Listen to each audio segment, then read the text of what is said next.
सो इस revision session में सबसे पहले हमारा रिवीजन का टॉपिक है क्या? Budget. Not with respect to economy, with respect to polity. तो budget you know it's the annual financial statement of government of India. इसमें हमारे इस रिवीजन सेशन तो मैं क्विक रहूंगा थोड़ा सा, ठीक है।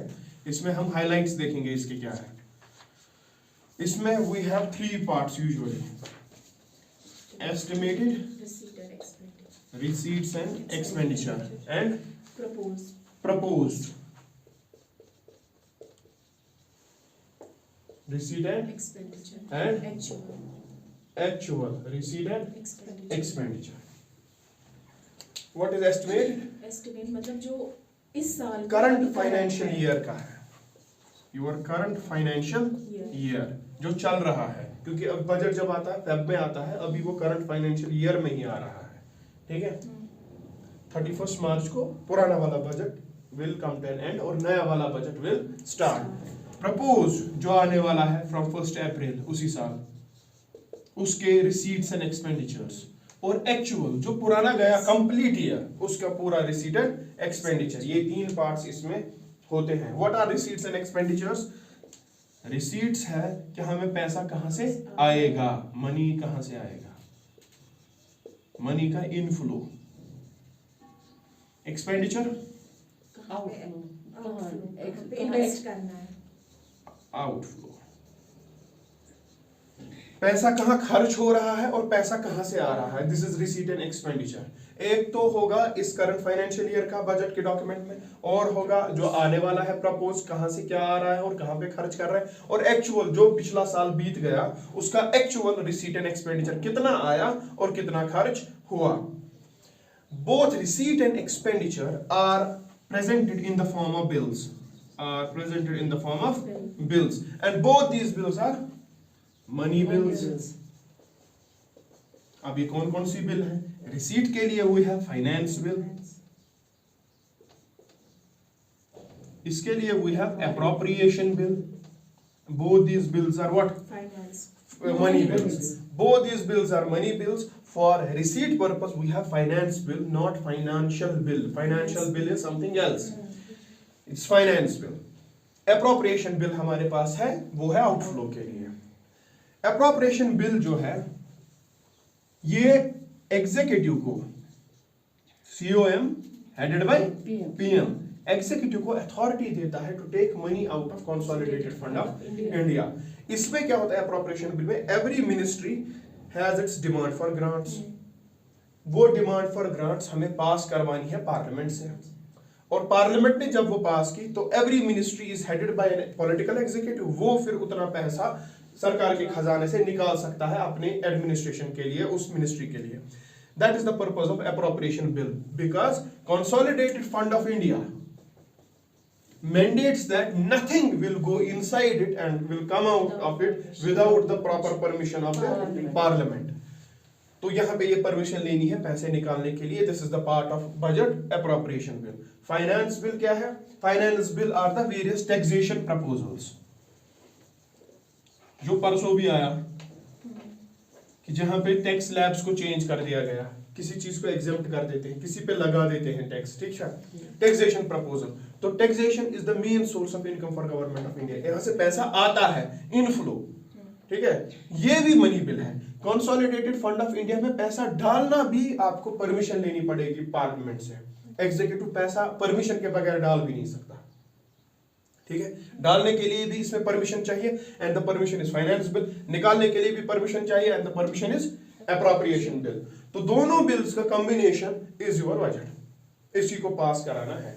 सबसे पहले पास होती है appropriation bill, and then pass होती है फाइनेंस बिल। ये सब हमने पढ़ा है, और भी इसको थोड़ा थोड़ा आगे देखेंगे क्या है। Who presents budget? Finance minister. नहीं, finance minister is an officer appointed on behalf of President of India. It is the duty of President of India to present budget or annual financial statement of Government of India on the floor of the House. But on behalf of President, एक officer उसका वो करता है, and the officer is Union Finance Minister. ठीक है? तो Union Finance Minister budget का क्या करता है, यहाँ पे हमारे पास स्पीच देता है। उससे जाने से पहले we have finance ministry. Finance ministry का एक डिवीजन है economic division. Economic division of finance ministry is responsible for making budget. ठीक है, तो ये बजट जब ही तैयार हुआ उसके बाद 1 Feb स्पीच होती है फाइनेंस मिनिस्टर की बजट पे। इससे पहले हलवा सेरेमनी होती है। This is mandatory with respect to India. Halwa ceremony in finance ministry indicates that budget process complete हो चुका है, बस अब बजट प्रेजेंट करने की देरी है। समझ आ रही है बात? हलवा सेरेमनी होती है। तो ये halwa ceremony is then indication budget के सारी चीजें तैयार है, budget is fit, now it is to be presented in the parliament. As this budget is money bill, as this budget is, किस हाउस का ज्यादा रोल होगा इसमें? लोकसभा का। Rajya Sabha has merely no role with respect to what budget? Why? Because both the bills, appropriation as well as finance, are money bills, and with respect to money bill, Rajya does not enjoy much powers. तो यहाँ पे money bill है तो ज्यादा से ज्यादा powers किसके पास है? लोकसभा के पास। तो लोकसभा में ही हम देखेंगे लोकसभा क्या करता है with respect to what? Budget. First, Union Finance Minister gives her speech in Lok Sabha, and after speech, it is transferred to what? Rajya Sabha. वहाँ पे भी फिर जनरल डिस्कशन होगा, थोड़ा सा ब्रेक दी जाएगी, and then what will happen? क्या होगा उसके बाद? सर ये जब ये पास हुआ वहाँ पे, फिर उसके बाद वोट ऑन अकाउंट। पास कहाँ होगा? पहले जनरल डिस्कशन होगा दोनों हाउसेज में। पहले लोकसभा में जाएगी, लोकसभा में दीदी हमने डिस्कशन होगा, उसको सेंड किया जाएगा राज्यसभा में। राज्यसभा में फिर जनरल डिस्कशन होगा राज्यसभा लोकसभा में, फिर वोट ऑन अकाउंट पास होगा लोकसभा में विद डिस्कशन, विदाउट डिस्कशन। फिर जो demand for grant for charged expenditure है वो वही है ना, डिस्कस होगा। बजट है, सबसे पहले इसमें क्या उठेगी? Appropriation bill. बजट की स्पीच दे दी किसने? फाइनेंस मिनिस्टर ने। उसके बाद पहले लोकसभा में दी, उसके बाद राज्यसभा में डिलीवर होगी, उसके बाद जनरल डिस्कशन होगा दोनों पे, उसके बाद वोट ऑन अकाउंट की बारी आएगी। वोट ऑन अकाउंट क्या है? कि जो परमिशन, जो कभी ऐसा होता है बजट को टाइम लगता है, this is a special permission given to executive that you can withdraw the money equal to 1/6 2 महीने का जो आपने इस साल का प्रपोज किया है। अगर बजट 31 मार्च से आगे चला, तब तक पास नहीं हुआ और नया फाइनेंशियल ईयर आ चुका है और आपका बजट पास नहीं हुआ, तो आप पैसे अपने कैसे मैनेज करोगे कंट्री को रन करने के लिए? तो एडवांस में हमने एक टूल दे दिया है वोट ऑन अकाउंट। इस वोट ऑन अकाउंट से क्या होगा? इस वोट ऑन अकाउंट से होगा कि अगर बजट को ज्यादा टाइम लगा, आप पहले ही जो आपने इस साल के लिए पैसे मांगे हैं उसका 1/6 ले लो और उसमें से खर्च कर लो, तब तक हम बजट को पास करेंगे। लेकिन यूजुअली अब ये नहीं होता। क्यों? इसी को कम करने के लिए हमने बजट को 1 महीना पहला किया है। हम पहले बजट 28 Feb इस टाइम पे आ रहा था, अब 1 Feb आ रहा है। इसी चीज को खत्म करने के लिए कि वोट ऑन अकाउंट की जरूरत ना पड़े, 31 मार्च से पहले ही क्या हो जाए, सारा बजट पास हो जाए, कंप्लीट हो जाए, हमारे पास वोट ऑन अकाउंट की कोई जरूरत ना रहे। If in any circumstances budget is exceeding after this 31st March of the said year, then this becomes valuable. Vote on account. ठीक है? इसके बाद होगा डिमांड फॉर ग्रांट, मगर किसका? Charged expenditures. विद डिस्कशन और without discussion? With discussion. This is without discussion. ये बहुत ही माइन्यूट पॉइंट्स है इसके, इसी पे फोकस करता है UPSC. It is with discussion. Demand for grants of this charged expenditure, then what will happen? Demand ना पहले demand for grant of various ministries.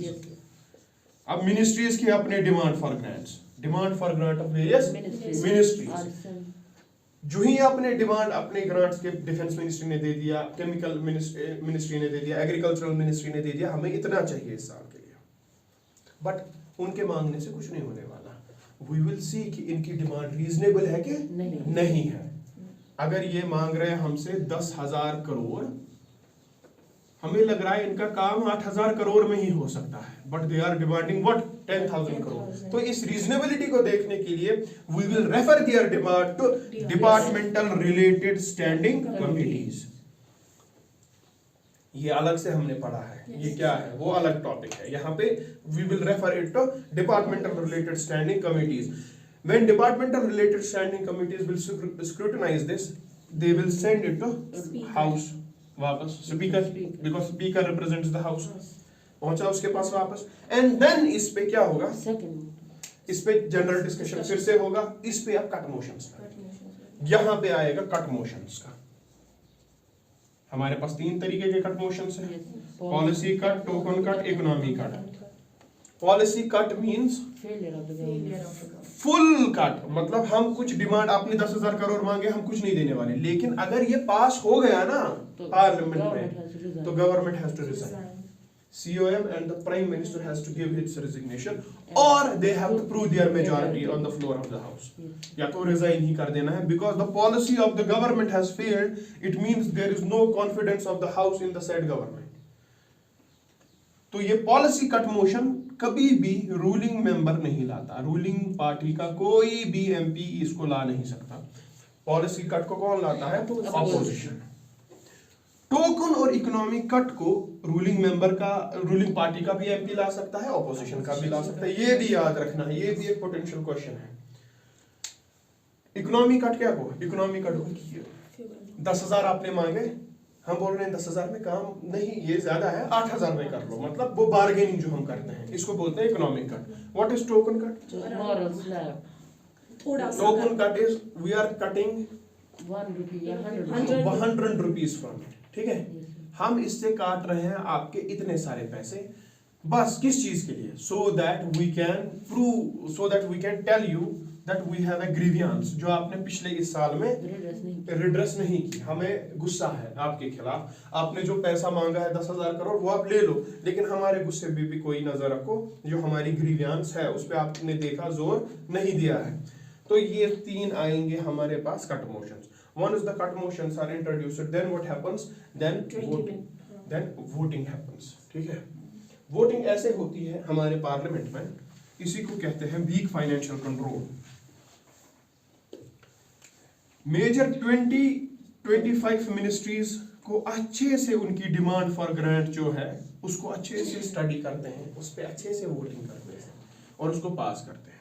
लेकिन मेजॉरिटी ऑफ 80% मिनिस्ट्रीज जो है इसके बाद उनके लिए टाइम नहीं है पार्लियामेंट को, and they club their all demand for grants and pass it by the application of guillotine, by the application of guillotine. वो तो पता है आपको क्या है, by the application of guillotine इसको पास किया जाता है। इसको पास करने के बाद budget is considered to be pass with respect to appropriation bill. Appropriation bill आपकी पास हो गई। This represents the weak financial control of legislative over executive. What? Application of guillotine. कि आप इन 80% मिनिस्ट्रीज के डिमांड्स को स्टडी नहीं करते, इनको क्लब करते हो and give your reason as lack of time. इनको क्लब करके इनको ऐसे ही फॉर्मली पास कर दिया जाता है।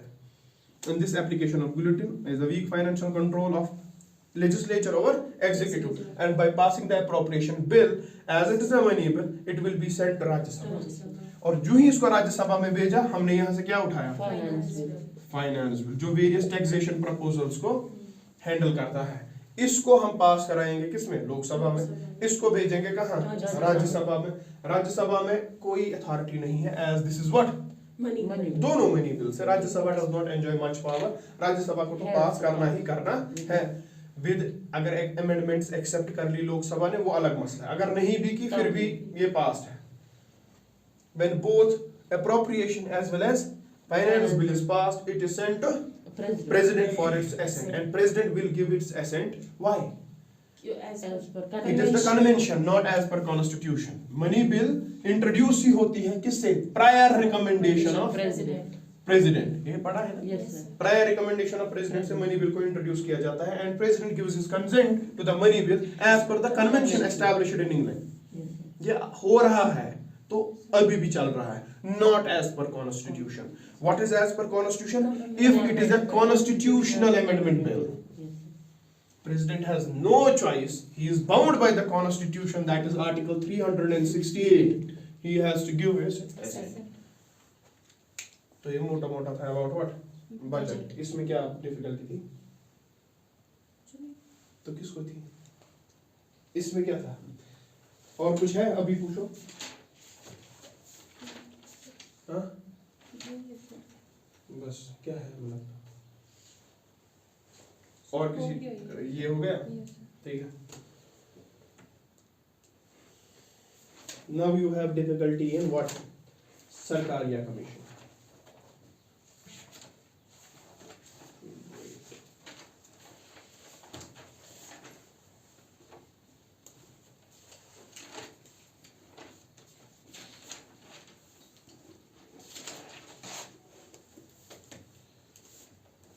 सरकारिया कमीशन रिकमेंडेशंस, इसमें आपको क्या है डिफिकल्टी है? ये कुछ नहीं, इजी है. Sarkaria commission recommendations deals with centre state relations.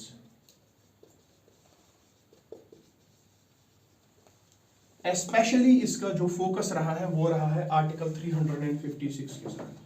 ये क्या है? President's rule.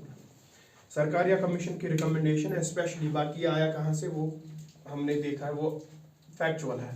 356 आर्टिकल जो है दैट्स योर प्रेसिडेंट्स रूल, इसके साथ इसने ज्यादा डील किया है with respect to centre and state relations. Why? Because of the position of governor. This position of governor has been utilized by the central government in order to favor its own agendas in a particular state ruled by a opposition party. For example, centre में party X rule कर रही है and किसी state में party B rule कर रही है. This is opposition. यहाँ पे जो गवर्नर होगा इसके थ्रू इस स्टेट में ये एडमिनिस्ट्रेशन को चलने स्मूथली नहीं देते हैं central government. And to reduce the tussle between governor and the state machinery, that is the state COM headed by chief minister, इनके बीच और गवर्नर के बीच जो टसल हो रहा है उस regarding this centre state relation जो सरकारिया कमीशन ने रिकमेंडेशन दी है becomes important. ठीक है. We have 3 types of emergencies. Article 352, 360. this is national emergency, state emergency और president's rule, and this is financial emergency. ये कभी हिंदुस्तान में आज तक आई नहीं है. ये 352 when there is threat of what? President is satisfied when there is war, armed rebellion. ठीक है. पहले internal disturbance था, उसको change कर दिया गया armed rebellion से. And the word cabinet was given constitutional recognition by this article. It was amended by 44th Constitutional Amendment Act 1978 and the word cabinet was introduced. Now if President wants to declare national emergency, he should have a written recommendation from the Cabinet of India, Union Cabinet of India. ठीक है. तो cabinet became a constitutional body by this act only, amendment से. ये सब कुछ देखा हमने. यहाँ पे सरकारिया कमीशन ने रिकमेंडेशन क्या दी हमें? गवर्नर को कि सेंटर को दी कि गवर्नर को अपॉइंट करने के टाइम क्या क्या मेजर्स सब दिमाग में रखोगे, so that if you will appoint the governor through their recommendation there will be minimum tussle between the two. ठीक है. बिकॉज पावर्स जो है स्टेट गवर्नमेंट के वो कंसंट्रेटेड होने चाहिए किसमें? Chief minister and his COM, because this is the popular choice of the people. ये इलेक्टेड है, ये सिलेक्टेड है, अपॉइंटेड. अब इसकी सिलेक्शन यूपीएससी की तरह नहीं होती है, लॉयलिटी के बेसिस पे होती है. ठीक है. तो is an appointed person, these are elected persons, तो इनके पास ज्यादा पावर है. लेकिन centre sometimes misuse this position in order to overcome chief minister. तो इसका टसल यहां पे बोला है. What is the first recommendation of Sarkaria commission? याद नहीं है? क्यों? ये this is point wise. This is point wise. You have to. इसमें कोई मसला ही नहीं है. The first recommendation of Sarkaria Commission is that President of India should utilize all its tools before imposing what? Presidents rule on A state, पहले warning दे दो या दूसरे किसी मैकेनिज्म से दे दो, डोंट हरी। गवर्नर ने आपको कुछ कह दिया या आपको कुछ लगा, don't be in a hurry to impose what president's rule. ये इसने पहली रिकमेंडेशन दी। और दूसरी रिकमेंडेशन भी जो बहुत ही इंपॉर्टेंट है, सेकंड रिकमेंडेशन, बोला जब COM है स्टेट का, ठीक है, headed by chief minister, obviously when they will lose majority, कहां पे, on the floor of on the floor of assembly, legislative assembly. when they will lose the majority on the floor of assembly, it means ये government बनाने के काबिल नहीं है। लेकिन Sarkaria commission कह रहा है इस चीज को चेक करो on the floor of the house, not in the governor chamber, ठीक है। Speaker of the Lok Sabha, sorry this assembly should see it on the floor of the house कि कितने किसको सपोर्ट कर रहे हैं। एक कंक्लूसिव मतलब डिसीजन मत लो कि शायद अब इसके पास सपोर्ट नहीं है, हमें लगता है कि ये गवर्नमेंट इसको ज्यादा MLA सपोर्ट नहीं करते, डिसॉल्व दिस गवर्नमेंट, किसी और को चीफ मिनिस्टर बनाओ या प्रेसिडेंट्स रूल लगा दो। ऐसा नहीं होना चाहिए। If you find that there is loss of majority for the said CM, check it on the floor of the house, not in the governor's chamber. It should be conclusive. इन्होंने इसमें कहा normally president's rule shall be imposed in the state only on the report of governor, except where non-imposition of president's rule would lead to disaster. हमारे पास article 356 है। Yes. 356 क्या कहता है? If the state is not run as per the provisions of the constitution, president can impose president's rule on this state on the report of governor or otherwise. जो ये और otherwise है, इसने बड़ी प्रॉब्लम क्रिएट कर रखी है। Sarkaria commission ने इसी अदरवाइज को टारगेट किया है, ये आर्टिकल में लिखा हुआ है। Sarkaria commission has targeted this otherwise and बोला है प्रेसिडेंट्स रूल लगाना है तो please go by the report of governor, क्योंकि रिपोर्ट ऑफ गवर्नर जो है वो है कुछ कंक्लूसिव डॉक्यूमेंट, उसको पढ़ के हम पहुंच सकते हैं किसी नतीजे पे कि क्या क्या रीजंस रहे हैं यहाँ पे प्रेसिडेंट्स रूल लगाने के। जो ये अदरवाइज आप कोट करते हो, this is something it deals with secrecy. You will report IB की कोई या रॉ की कोई रिपोर्ट को कोट करेंगे कौन, सेंट्रल गवर्नमेंट, और IB और रॉ की कोई रिपोर्ट ऐसी रिपोर्ट नहीं है जो हम मतलब पब्लिक डोमेन में इशू कर सके। They will just report it कि IB के पास इंटेलिजेंस है या रॉ के पास इंटेलिजेंस है, कुछ ऐसा बड़ा होने वाला है, it will lead to disaster अगर हमने यहाँ पे प्रेसिडेंट्स रूल अप्लाई नहीं किया, होगा कुछ नहीं, ठीक है। Just to dethrone the opposition they will give this thing. तो इसी को टारगेट किया किसने, सरकारिया कमीशन ने। It recommended that the report should be conclusive enough and it should be only on report of governor. अगर रिपोर्ट ऑफ गवर्नर के बगैर भी करोगे then it should be a valid reason कि अगर आपने प्रेसिडेंट्स रूल ना लगाया it will turn into a national disaster. मतलब वो कंक्लूसिव सबको, आम आदमी को भी समझ आना चाहिए कि ये बहुत बड़ा डिजास्टर होता फिर, लेकिन यूजुअली ऐसा नहीं होता। This Sarkaria Commission said that the report of the governor, जो ये रिपोर्ट देता है कौन, Governor, it should be a speaking document. ऐसा नहीं कि ये पेज है, इधर लिखा है राजभवन किसी भी स्टेट का, यहाँ पे लिखा है the constitutional machinery of the state has failed, please impose president's rule, यहाँ पे गवर्नर ने सिग्नेचर किया है, ये नहीं चलेगा। As per Sarkaria Commission recommendation, it should not be done. It should be a speaking document. इसमें सारे conclusive evidences होने चाहिए कि किस basis पे गवर्नर साहब को लग रहा है constitutional machinery has failed, and he should give us examples also कि यहाँ पे ऐसा हुआ है। It's necessary to impose what president's rule. ऐसे नहीं कि one line statement, please impose president's rule in Andhra Pradesh. That's it. नीचे गवर्नर ने signature कर लिया और president's rule लग भी गया। It should not be the case, ठीक है। ये कुछ इशू नहीं था सरकारिया कमीशन का, इसमें क्या इशू था, ये A है, या अगर आपने काम लिखा होता तो उस दिन का अगर आप एब्सेंट थी तो आप आराम से कर पाती इसको। बस इतनी थी। इतना ही है, सेंटर स्टेट रिलेशन के लिए सरकारी कमीशन का इतना है। एक मिनट सर, आप मेरी ये तो आपने फोटो स्टार्ट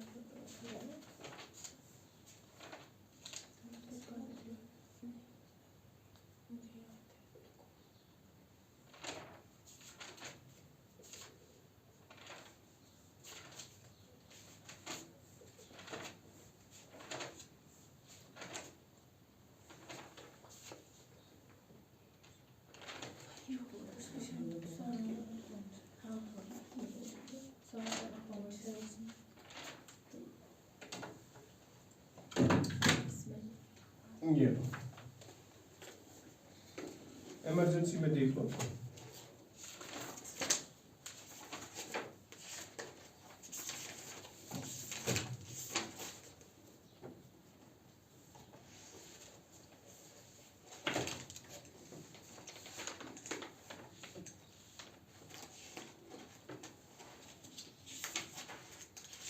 सर ये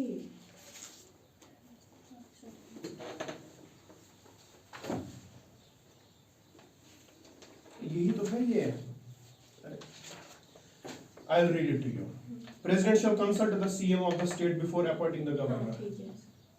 A person belonging to the political party is empowered at center, shall not be act as a governor. देखो, सेंटर में पार्टी एक्स है, इसका कोई एफिलिएटेड बंदा ऑपोजिशन रूल्ड स्टेट का गवर्नर नहीं बनना चाहिए। तो इसमें कौन सी डिफिकल्टी है? Factual points. A person who has been politically active at national level since past 5 years. अगर 5 साल पुराना है, नेशनल लेवल पे ही इज पॉलिटिकली इनएक्टिव, तब जाकर इसको गवर्नर की पोस्ट दो किसी भी स्टेट में। अगर ये नेशनल पॉलिटिक्स में एक्टिव था और आप इसको किसी स्टेट का गवर्नर बना रहे हो, अभी भी इसके माइंड में अपनी पॉलिटिकल पार्टी की मतलब हित में आइडियोलॉजी होगी, तो it will interfere in the administration of the state अगर वो स्टेट रूल्ड है बाय ऑपोजिशन पार्टी। तो 5 साल का एक मिनिमम कूलिंग ऑफ पीरियड है, इसके बाद ही अपॉइंट करो गवर्नर को। Person who was ever politically active in a state, for example doctor Farooq Abdullah, he is active in Jammu and Kashmir, he cannot be made the governor of Jammu and Kashmir, that's for sure। ठीक है। Stalin Tamil Nadu का chief minister, उसको तमिलनाडु का governor कभी नहीं बनाएंगे। हाँ, उसको कश्मीर का बना दो, उसको पंजाब का बना दो, उसको मणिपुर का बना दो, मणिपुर के पॉलिटिकली एक्टिव लीडर को केरला तमिलनाडु का बना दो, जो उधर का है उसको वहां न मत बनाओ। ठीक है।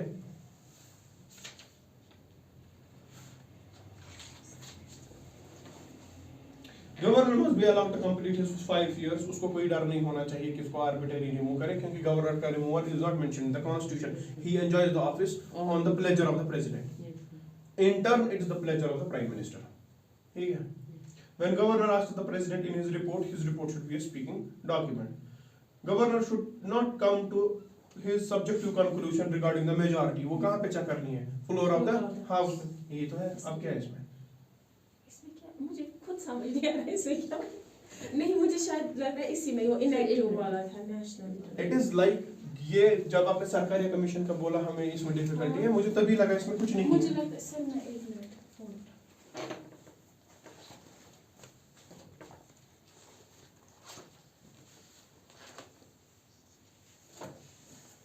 Next we will see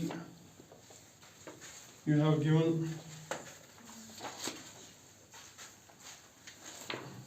क्या दिया है आपने दूसरा टॉपिक? Preventive detention.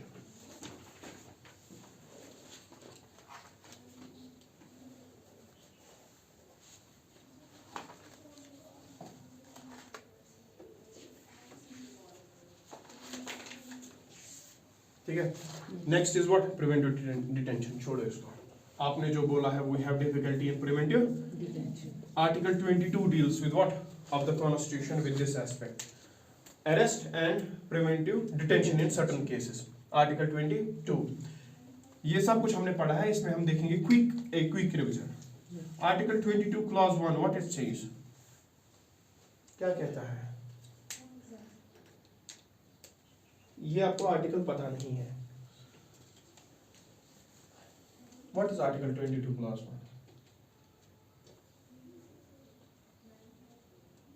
सर पता है मगर दिस इज, इसको क्या पता है? Nothing, you don't know anything. क्या पता है? व्हाट अगर मगर?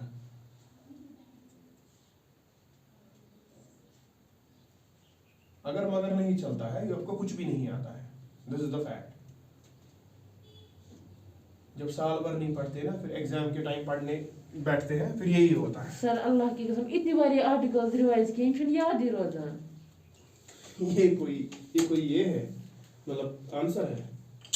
This is not a valid answer. इसका मतलब आपको याद करना भी नहीं आता, अगर मैं आपकी डेफिनेशन की वजह से जाऊं। What's article 22 clause 1?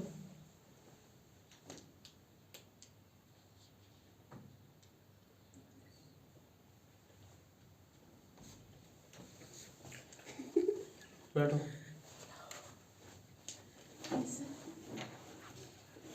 What's article 22 clause 1? Article 22 clause 1 बोलता है कि कोई भी अगर किसी को भी डिटेन किया है हमने इन कस्टडी, उसको हमें रीजन बताना है कि वो उसको क्यों किया है, और उसको वो एंटाइटल्ड है कि वो अपना वकील खुद चुन सकता है। No person shall be detained.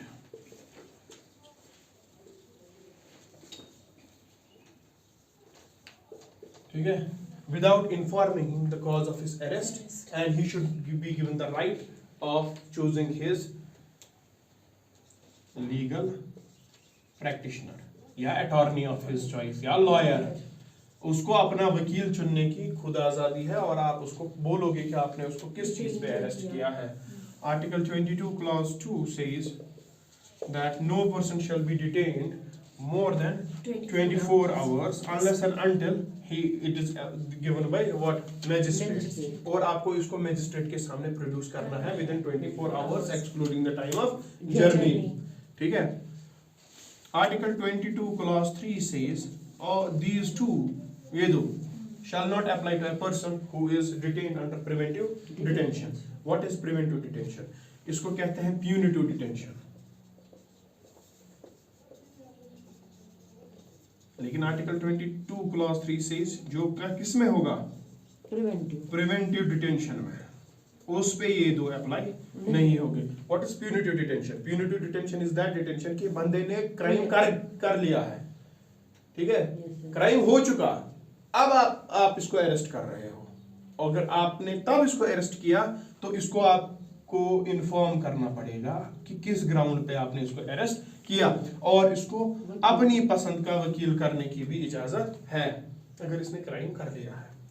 और इसको 24 आवर्स के अंदर किसके पास पहुंचाओ?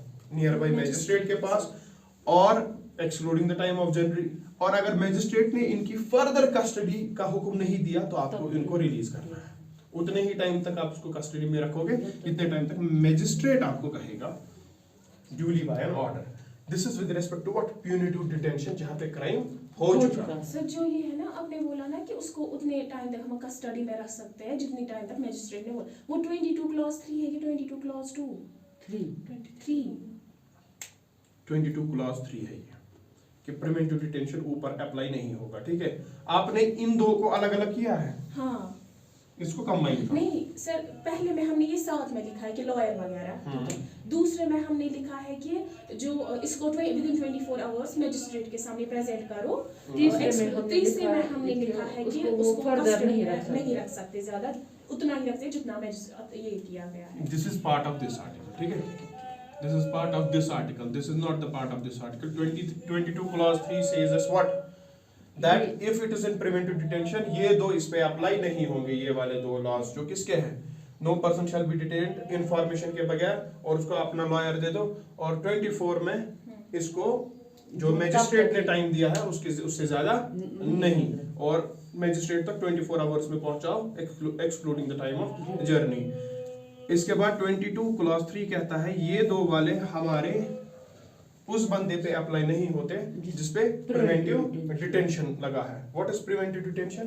It is opposite of punitive detention. Preventive detention इसके हमें अंदेशा है कि ये बंदा क्राइम करेगा, इसके पास्ट को देखकर या कुछ और रिकॉर्ड देखकर हम क्राइम करने से पहले ही इस बंदे को अरेस्ट कर लेते हैं। And that is what preventive detention. Punitive detention है जो पहले ही क्राइम का रखा है। प्रिवेंटिव डिटेंशन में जो ही आपने एप्रीहेंशन पे इसको अरेस्ट कर दिया तो ये दो चीजें इस पे अप्लाई नहीं होती, ठीक है। इस पे अप्लाई होता है 3 months question. 22 clause 7 section B. देखो ये सब आपके सिलेबस में नहीं है, इतना नहीं जाना है डीप, ठीक है।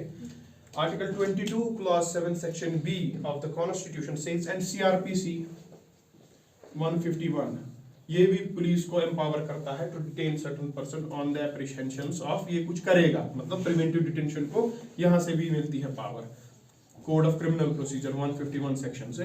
और 22 clause 7 sub clause B also says with respect to this preventive detention आप इसको 3 महीने तक बंद रख सकते हो। कितने? 3 महीने। अनलेस एंड अनटिल एक एडवाइजरी बोर्ड इसकी प्रिवेंटिव डिटेंशन को 3 महीने से ज्यादा एक्सटेंड न करे। समझ में आ रही है बात? Yes. आपने किसी को प्रिवेंटिव डिटेंशन में अंदर लिया, एडवाइजरी बोर्ड ने अगर आपको ये एडवाइस नहीं किया कि इसको 3 महीने के बाद भी रखो, देन इसको 3 महीने के बाद छोड़ना है। ये 22 क्लॉज 7 बी कहता है। लेकिन इसी में एक्सेप्शन कहता है, अगर पार्लियामेंट ने कोई लॉ बनाया है, क्या बनाया है, जिसमें ऑलरेडी डिफाइंड है कि ये डिटेंशन कितने पीरियड तक रहेगी, देन इस एडवाइजरी बोर्ड के बोलने के बगैर भी वो डिटेंशन कैरी ऑन होगा। फॉर एग्जांपल यूएपी है, इसके अंडर किसी को बंद कर दिया तो इसमें जो प्रोविजंस पहले ही लिखे हुए हैं तो उस प्रोविजंस का अप्लाई होगा यहाँ पे, न कि एडवाइजरी बोर्ड का। बस इतना है जो आपके लिए इंपॉर्टेंट हो सकता है इस प्रिवेंटिव डिटेंशन में। प्रिवेंटिव डिटेंशन में a person is arrested merely on the basis of suspicion. इसमें एफआईआर वगैरह कुछ नहीं, इसमें कुछ नहीं होने वाला, इसने किया नहीं है कुछ, हमें शक है करेगा। समझ आ रही है बात? That is preventive detention. लेकिन इसका बैक रिकॉर्ड ऐसा ही है। अब there was a case of supreme court A.K. Gopalan versus Union of India case in 1950 where Supreme Court said that they give it a green signal। Preventive detention को challenge किया गया था supreme court में, that ये एक draconian law है, colonial mind setup का law है, तो हमारे कॉन्स्टिट्यूशन में कर क्या रहा है। लेकिन यहाँ पे सुप्रीम कोर्ट ने कहा कि नहीं जी ये तो चलेगा, ठीक है। इसके बाद हमारे पास एक केस आया Shambhunath case versus state of Uttar Pradesh. उसमें Supreme Court said that though this is draconian, this is colonial, but it should be used by the state under certain circumstances in order to fulfill the national interest। क्योंकि हमारे समाज में ऐसे कुछ elements हैं जो सिर्फ इससे ठीक हो सकते हैं। तो सुप्रीम कोर्ट का भी इस पे क्या है, green signal with respect to Shambhunath case as well as A.K. Gopalan case.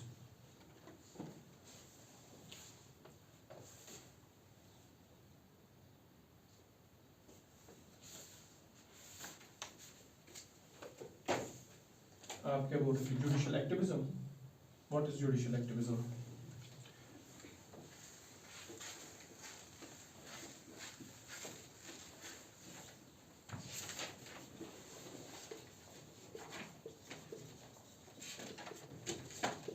Judicial activism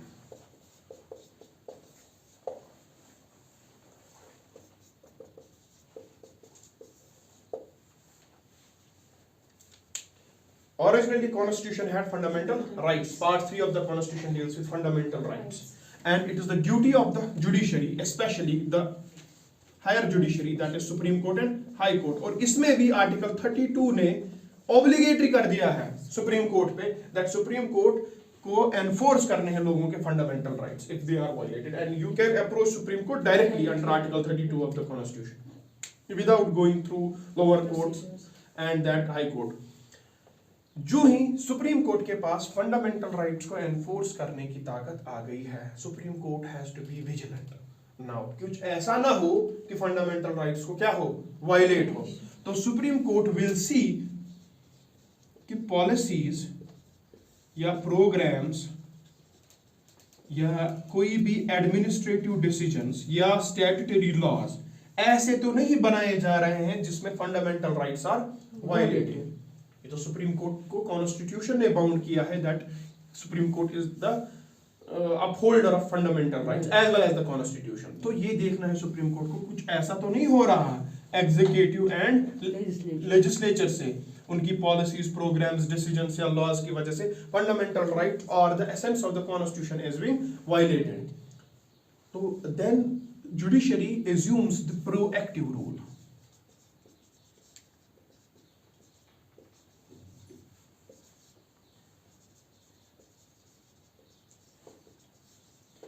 Proactive and assertive role. This proactive and assertive role of judiciary and examining the policy, programs, decisions and laws of the government as well as legislature is known as judicial activism. In order to see that these are in sync with fundamental rights as well as the Constitution of India. समझ आ रहा है? The proactive and assertive role of higher judiciary in order to examine the policies, programs, administrative decisions and statutory laws of the executive as well as legislature. ये देखने के लिए कि ये बराबर से काम कर रहे हैं with respect to fundamental rights as well as the Constitution of India as whole. तो इसी को कहते हैं what judicial activism, जहाँ पे judiciary is actively involved in the administrative policy and statutory matters of the country, सिर्फ ये देखने के लिए कि ये वायलेट नहीं हो रहे हैं। ठीक है, दिस इज जुडिशियल एक्टिविज्म। और जुडिशियल एक्टिविज्म को सबसे ज्यादा बूस्ट मिला है किससे? PIL से, पब्लिक इंटरेस्ट लिटिगेशन। ठीक है, justice PN Bhagwati is the pioneer of PIL। तो इन्होंने जो PIL का इंट्रोडक्शन वो सब कुछ हमने पढ़ा है, व्हाट इज दिस PIL। तो जो ये PIL की वजह से judicial activism has increased many folds. Why? क्योंकि जुडिशरी का एक अपना एक कानून होता है, जुडिशरी का एक अपना कानून होता है। क्या है वो कानून?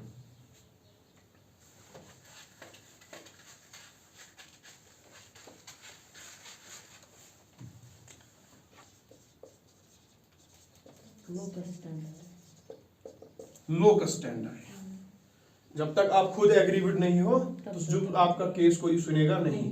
But the PIL has changed this notion of locus standard, और लोकस स्टैंडर्ड का नोशन हैबस कॉर्पस में भी नहीं है। समझ में आ रही है बात? Habeas corpus is a writ under article 332। इस रिट में भी लोकस स्टैंडर्ड का प्रोविजन नहीं है। ये सब कुछ मैंने पढ़ाया है। और PIL में भी लोकस स्टैंडर्ड का कोई भी प्रोविजन नहीं है, because PIL is for aggrieved section of the society, उनके बिहाफ पे कोई और डाल रहा है। ठीक है, तो this has increase the role of judiciary and this increase role is judicial activism. कोई PIL डाल रहा है, sir there is a scheduled tribe living in for example XYZ forest and a scheduled tribe is living there. Government has leased a mining project to some company, वहां पे mining करने के लिए इन forest developers को वहां से निकाल दिया जा रहा है और फॉरेस्ट को कट कर रहे हैं। They don't know their basic rights. They are unaware of the fundamental rights given to them. Someone on their behalf is filing a public interest litigation, and judiciary is then examining the policies, programs, decisions or the laws of the executive and legislature and giving its opinion or giving its judgment, and that is known as judicial activism. Judicial activism is good, but it should not be judicial overreach.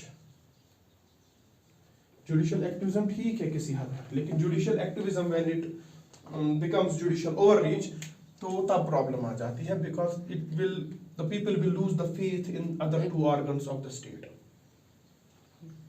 तो active aggressively अब judiciary involve हो रही है law making में भी, अब judiciary involve हो रही है एडमिनिस्ट्रेटिव डिसीजंस में भी, तो इसको कहते हैं जुडिशियल ओवररीच। ये एडवांस्ड फॉर्म है या मोर रेडिकल फॉर्म है जुडिशियल एक्टिविज्म का। This is not desirable but this is desirable. This was judicial activism. और कुछ?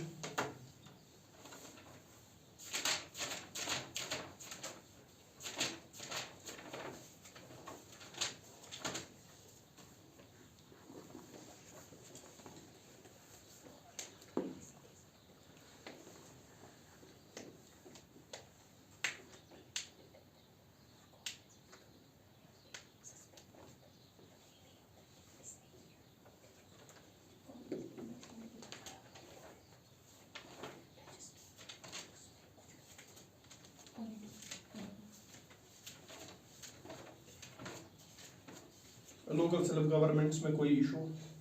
Panchayat and municipalities, Nagar panchayat, that is a municipality.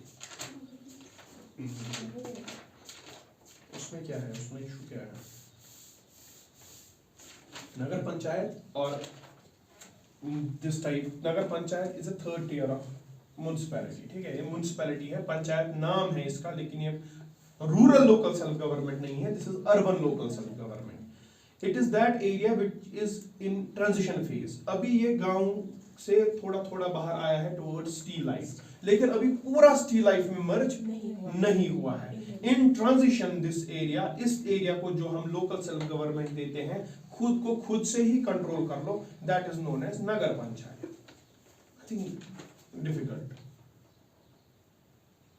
This is a transition intermediate area. एक होता है rural area, एक होता है अर्बन एरिया। अभी rural area is transforming with respect to liberalisation, privatisation, globalisation, westernisation, modernisation, ये सारी चीजें आ रही हैं इसमें, and it is going towards urban area.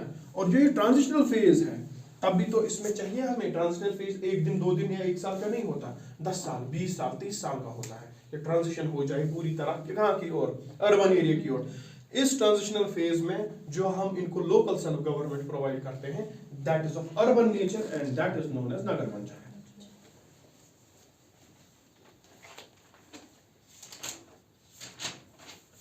Anything in Supreme Court?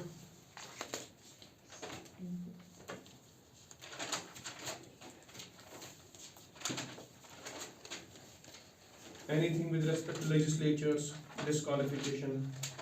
Sir high court वो सबऑर्डिनेट कोर्ट, सबऑर्डिनेट कोर्ट में क्या है? तो वो जो है ना उनकी अपॉइंटमेंट है। First I will read it to you their appointment. अगर आपको ऐसे ही समझ आ रहा है तो वेल एंड गुड, अगर नहीं आ रहा है then I will make you understand, क्योंकि ये उतना भी कुछ खास डिफिकल्ट नहीं है। आज के बाद हम कोई कंफ्यूजन नहीं बोल सकते, तो आप बोलो, आज नहीं बोलूंगा।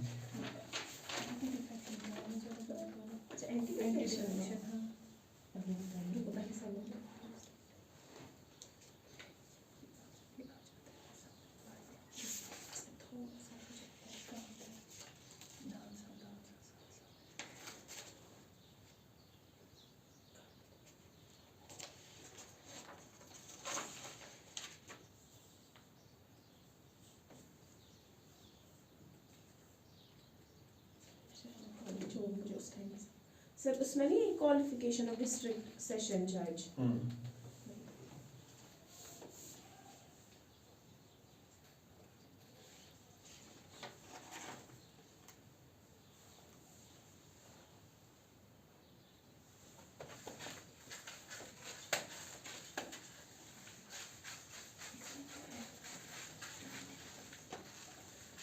होता है जब डी पेंलाइज करता है सर, कंफ्यूजन अगर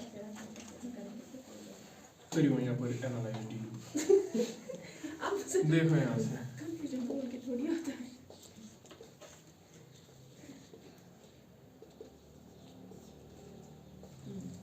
At the district level, there is your district court, and at the state level, there is High Court, and at the national level, there is Supreme Court. And every district has a district principal seat, और उस principal seat का ऐसे कुछ administrative function है, civil cases का और criminal cases का. There is a principal district and session judge, ठीक है? Yes, sir. Which is the head of district level judiciary. Principal and district session judge. When this judge deals with civil cases, he is known as District judge. district judge. ये एक ही बंदा है, ये अलग अलग नहीं है, बस नाम चेंज हो जाता है when he is dealing with the cases of civil nature. When the same person is dealing with the cases of criminal nature, he is known as session judge. Sir जो बोलते हैं ना कश्मीर में सेशन जज, वो वही होता है, मैंने सुना है लोगों को बोलते हुए। होगा कुछ ऐसा, मैंने नहीं सुना है। District judge and session judge, the same person. इसके नीचे कोर्ट्स है, अब है डिफरेंट डिफरेंट कोर्ट्स, अब डिफरेंट डिफरेंट काम हो रहे हैं, वो डिफरेंट डिफरेंट जजेस है. The judge inferior to session judge at the district level looking at the criminal cases is known as chief judicial magistrate. CJM, the court of chief judicial magistrate, ठीक है। और इसका सिविल लेवल में कौन सा है? सिविल जज senior division, सीधे।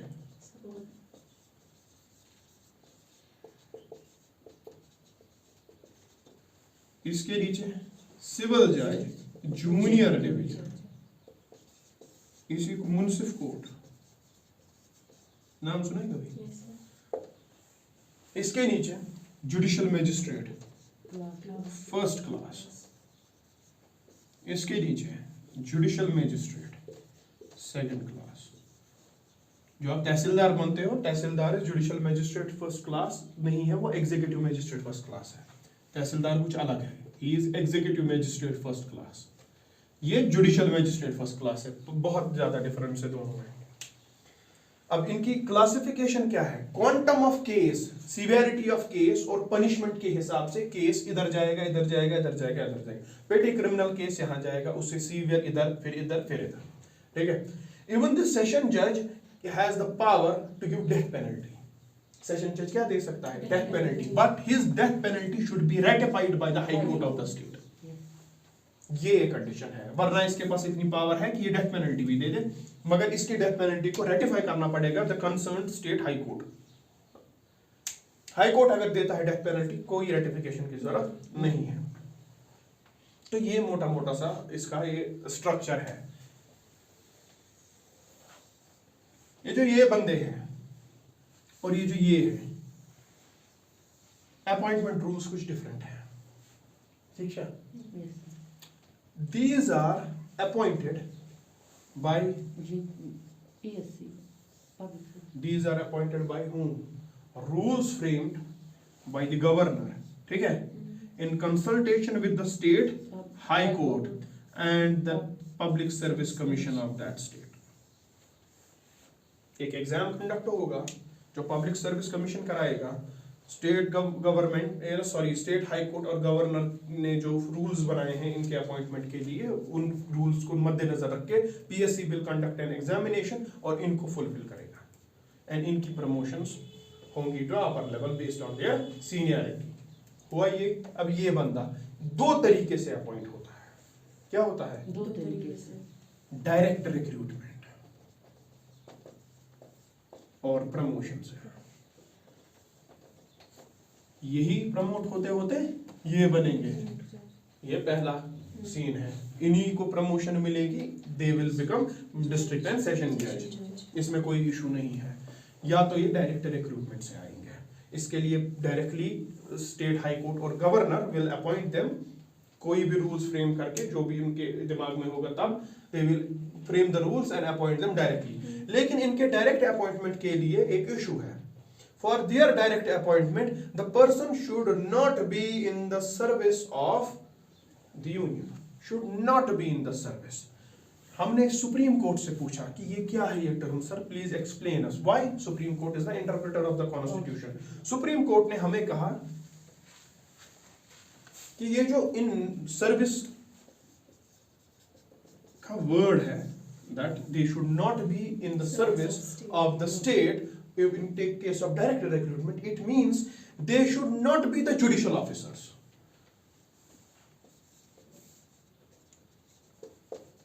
अगर कश्मीर यूनिवर्सिटी में आप स्टेनोग्राफर हो, आप इसके लिए एलिजिबल हो, आपने लॉ की डिग्री क्या रखी है और इसके लिए एलिजिबिलिटी है आप में, तो डायरेक्ट रिक्रूटमेंट से आप बन सकते हो क्या? डिस्ट्रिक्ट एंड सेशन जज, if you are working in other domain.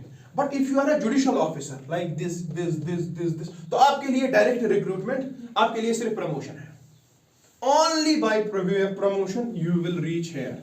A person who is not in the service of the union, doesn't mean कि नौकरी नहीं कर रहा है, इट मीन्स नौकरी कर रहा है लेकिन जुडिशियल नौकरी में नहीं है। ये मैं नहीं कह रहा, ये सुप्रीम कोर्ट कह रहा है, ठीक है। सुप्रीम कोर्ट ने ये कहा है Satyanarayan Singh versus state of case of educator eight Allahabad 1985 शायद, ठीक है।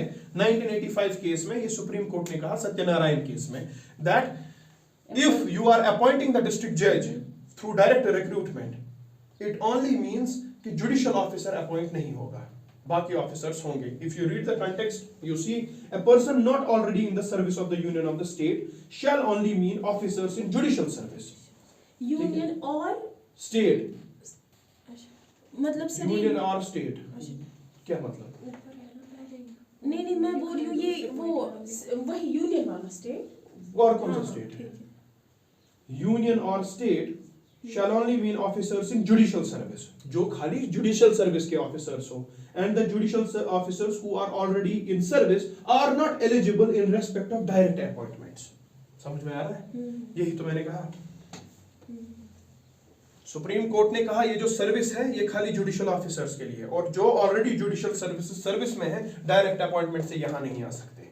यहाँ आ सकते हैं वही लोग जो जुडिशियल सर्विस में नहीं है, हाँ दूसरी सर्विस में हो सकते हैं।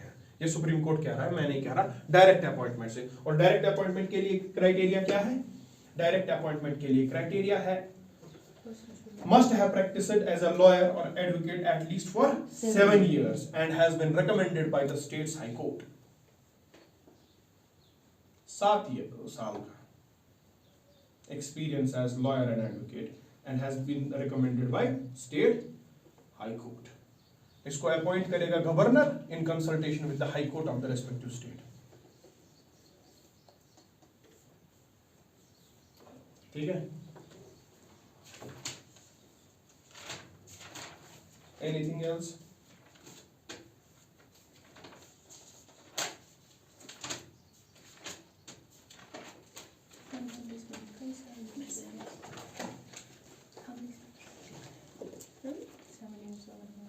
हाँ लिखा है, क्या लिखा है? वही ना सर, 7 years वाला।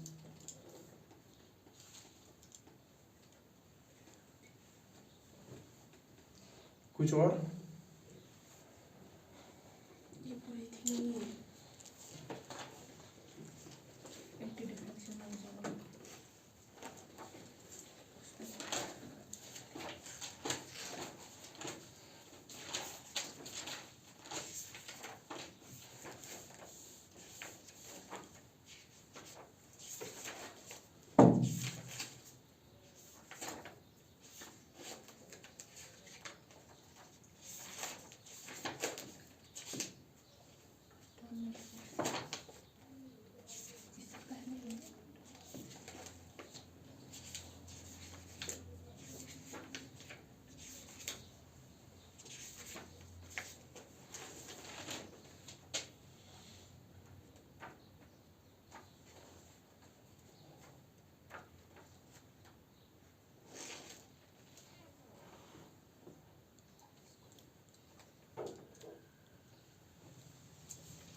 कौन सा है अभी? ये डिस्क्वालिफिकेशन सर।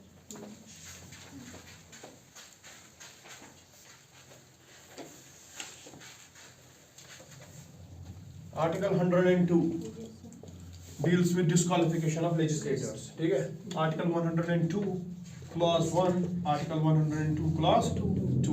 आर्टिकल 102 clause 1 पहले देखते हैं। Under this article, a person can be disqualified from being chosen and being an MP। या तो ऑलरेडी बन गया है MP, या तो कंटेस्ट कर रहा है इलेक्शन के लिए, और तब भी हम इसको कंटेस्ट करने नहीं देंगे। दोनों सूरतों में we will disqualify him। किस बेसिस पे? पहले तो प्रेसिडेंट करेगा। कौन करेगा? President of India. यहाँ पे article 102 clause 1 deals with the disqualifying powers of president and this deals with the disqualifying powers of presiding officer of the house। ये बहुत ही एक्सटेंसिवली हमने पढ़ा है, इधर देख लो जल्दी जल्दी से। President will disqualify under article 102 clause 1 of the constitution. कैसे? सर 4 क्राइटेरिया है। पहले, if he cease to be the citizen of India. अगर ये इंडिया का सिटीजन ही नहीं रहा तो ऑटोमेटिकली क्या? Disqualify. If he holds office of profit. Office of profit क्या है वो हमने डेफिनेशन भी देख ली है। If he holds office of profit, disqualified. If he ceases to be citizen of India, disqualified. If he is of unsound mind, पागल को, मगर ये कौन बोलेगा? Declared by competent court। ठीक है? ये कोर्ट बोलेगा। हो गए 3। And if he is an undischarged insolvent, so क्या? So जिसकी liabilities बहुत ही ज़्यादा। Yes. His liabilities are far greater than his assets। ये क्या है वो हमने देख लिया है तब अच्छे से। These are the 4 criteria under Article 102 Clause 1. President disqualifies a person from being MP or being chosen as an MP. ये है इसके 4, बट ये डिफरेंट है.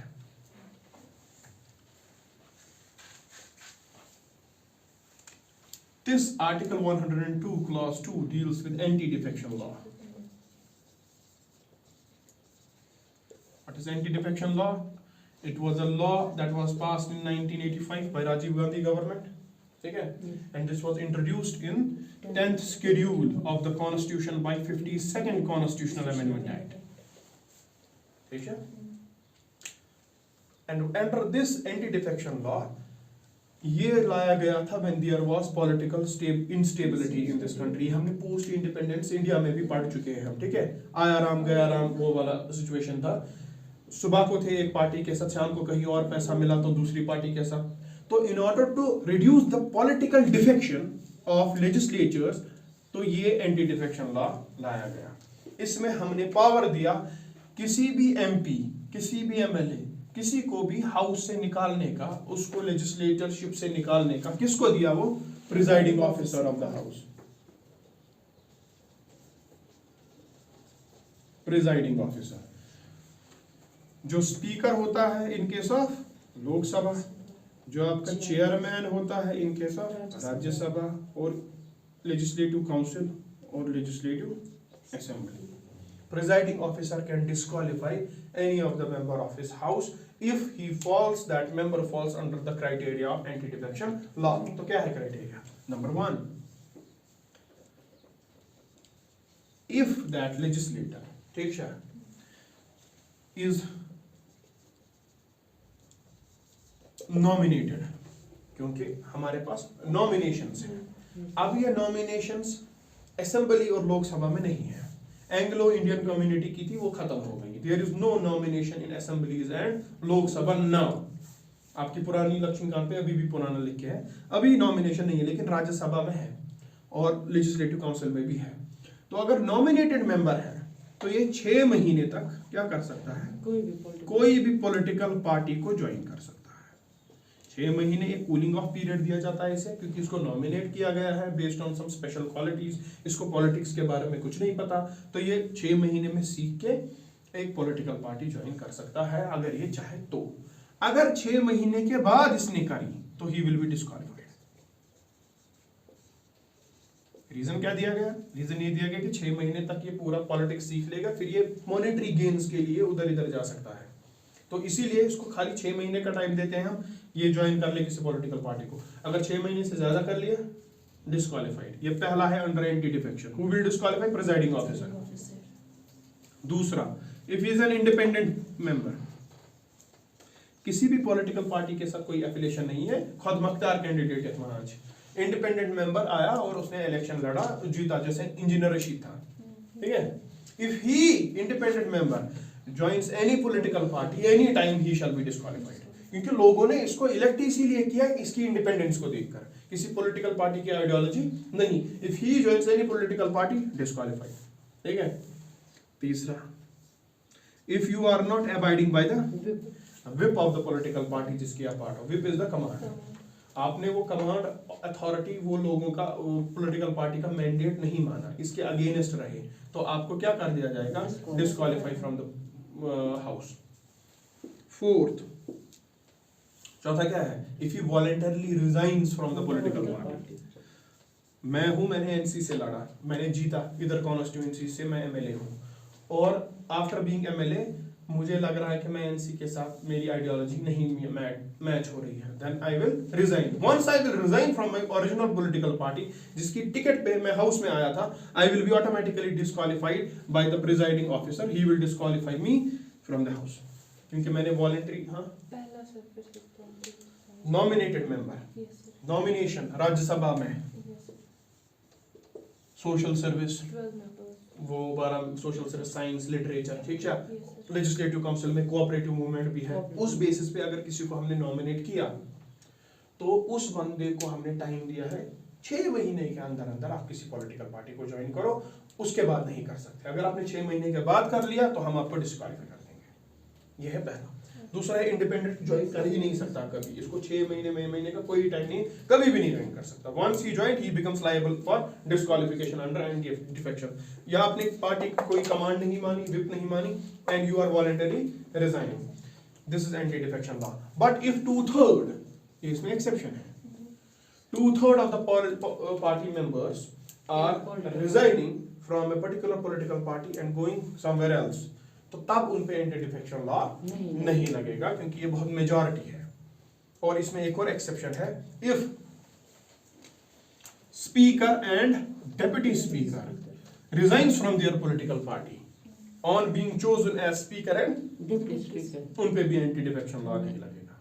ये हमने सारा एक्सटेंसिवली कर दिया है, कोई इशू नहीं है इसमें। सर इसमें है ना ये जो ये अगर मतलब वॉलंटरी कोई करे, ये है कि रिजाइन करे, ये जो रूलिंग पार्टी होगी कि उसका भी अगर होगा, कोई भी ऑपोजिशन का हो, रूलिंग पार्टी का हो, आपने अपनी पॉलिटिकल पार्टी की कमांड नहीं मानी या अपनी पॉलिटिकल पार्टी से रिजाइन किया, तो you are liable under disqualification. ठीक है, वो 15 दिन का एक कूलिंग पीरियड दिया जाता है। अगर आपकी पार्टी ने आपको माफ कर दिया तो माफ कर दिया, अगर नहीं कर दिया तो प्रिजाइडिंग ऑफिसर विल डिस्क्वालिफाई।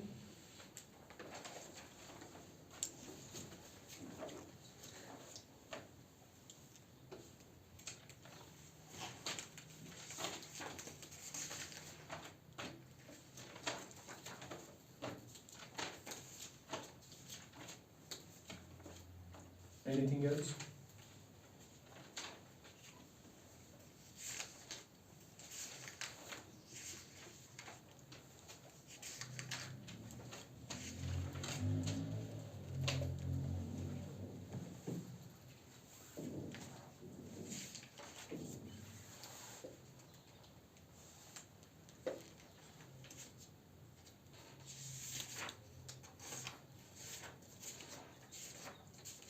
आप अपना सोचो ना, एक ही को देख रहे हो, अपना भी सोचो कि आपको किस में डिफिकल्टी है।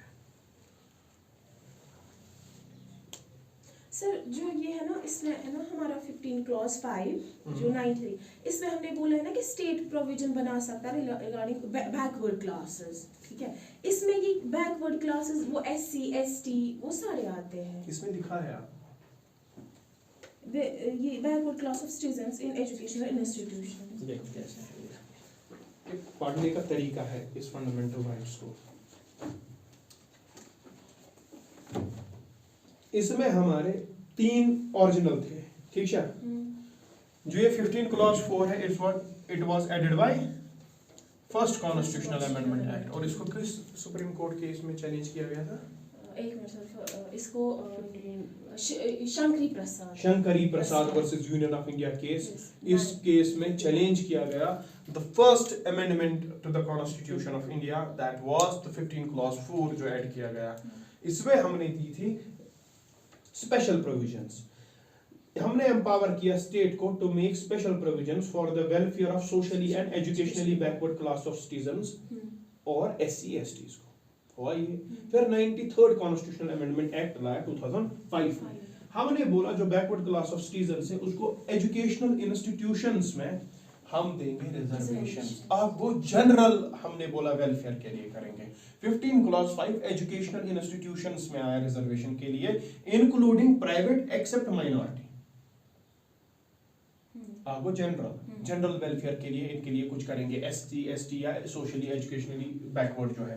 दूसरा होता है पर्टिकुलर कुछ बोलना एजुकेशनल इंस्टीट्यूट्स में, जैसे 16 क्लॉज 5 में हम एम्प्लॉयमेंट की बात करेंगे। ठीक है, यहाँ पे कोई फर्क नहीं है, यहाँ पे जनरलाइजेशन से पर्टिकुलरिज्म की तरफ आया है। ठीक है, मतलब बैकवर्ड मतलब पहले सारा, उसमें अदर बैकवर्ड भी आएगा, अदर सब कुछ आएगा, लेकिन सोशली एंड एजुकेशनली। ठीक है, इसमें फिर इकोनॉमिकली ऐड किया गया परसों, that was by 103rd constitutional amendment act 2019, जो इकोनॉमिकली वीकर सेक्शन के लिए किया गया। जो ऊपर तक है इसमें पैसे का कहीं जिक्र नहीं है।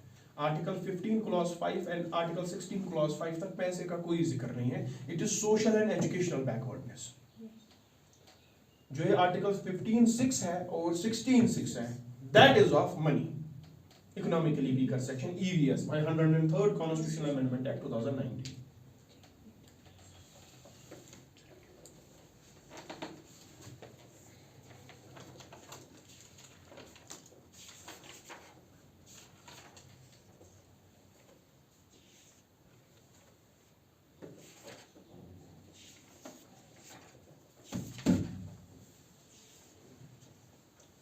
आई गेस है कुछ और?